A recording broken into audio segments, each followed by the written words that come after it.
Hello and welcome or welcome back to my channel. My name is David Novak. I'm going to read two poems written for Andry Hernández Romero. These are part of what became my Against Fascism book project. The book is finished. The book is not in hand as yet, so I will be working off of this manuscript. I saw a news story yesterday which said that the asylum case of Andry Hernández Romero was dismissed by a judge. The belief is that that is to help the federal government sort of pretend as though this young man were never here. He was a young gay man, having been persecuted in his home country, was seeking for a better life here, and was pursuing asylum through all of the legal channels. He was called in for a meeting, and then he was abducted and sent to a torture prison in El Salvador. I will put a link to that story in the description box. I believe that the Bulwark, another YouTube channel, also has featured this young man. If I can find something, I will link that also. One of the functions of poetry is to make sure that we do not forget certain things. So I will start with the first poem, which was originally posted by me on April 21st. A poem for Andry Hernández Romero. Si yo pudiera, mocito, este trato se cerraba, pero yo ya no soy yo, ni mi casa es ya mi casa. Andry Hernández Romero was not a member of Tren de Aragua. He bore some tattoos, an innocuous lot, imputing gang meanings, but none can say what. Pretext to declare him a criminal, but el viento disperse el agua. He worked doing makeup for a TV show, an artist sublime in aesthetics. An unashamed gay man, however, he felt his life threatened, so opted to go where freedom was guaranteed legally, though our freedoms turned into cosmetics. Andry Hernández Romero was never a member of Tren de Aragua, and legal asylum became his endeavor, till he fell afoul of some wicked men clever, who have turned all his dreams into nightmares. However, el viento disperse el agua. I pray that his spirit protected may be, so rudely abused by my country. My treacherous countrymen took such as he to send to a gulag forever unfree.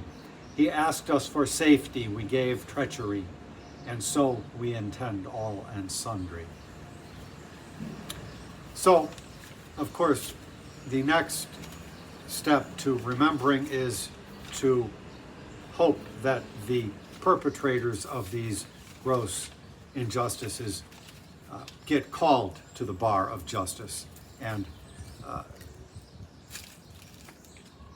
be made to feel the just compensations for what they have done. So the next poem was posted on May 15th, and it responded to Christy Nome was asked about Andry's case, and it was not of concern to her. So I will read that poem now. Where's Andry? Christy Nome questioned about Andry Hernández Romero. The question was simple: is Andry alive? But the Trump team refuses to answer. They tricked him, inviting the lad to arrive for appointment, asylum advancer, or so they portrayed the appointment would be, as they promised his case fair reviewing. Instead, they kidnapped him and made him unfree, with a lifelong damnation ensuing. He was a good lad and was hoping for help in escaping his troubled environs. A witness confirmed that he had heard him yelp. The injustice keeps setting off sirens.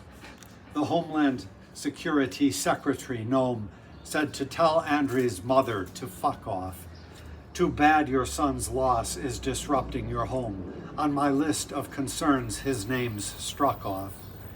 This Nome was the same Christy Nome who was known for the shooting a puppy for pleasure, and also a goat she disliked, left to moan in its anguish alone for good measure.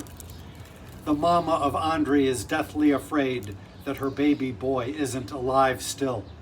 This heartless regime which connived and betrayed such a guileless young man does connive still. They lured the young boy in, then they baited and switched, and we never heard more about Andry.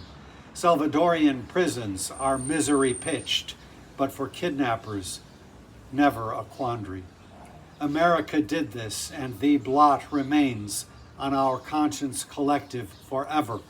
A lamb sacrificed and a family's pains in the service of Machiavel's clever.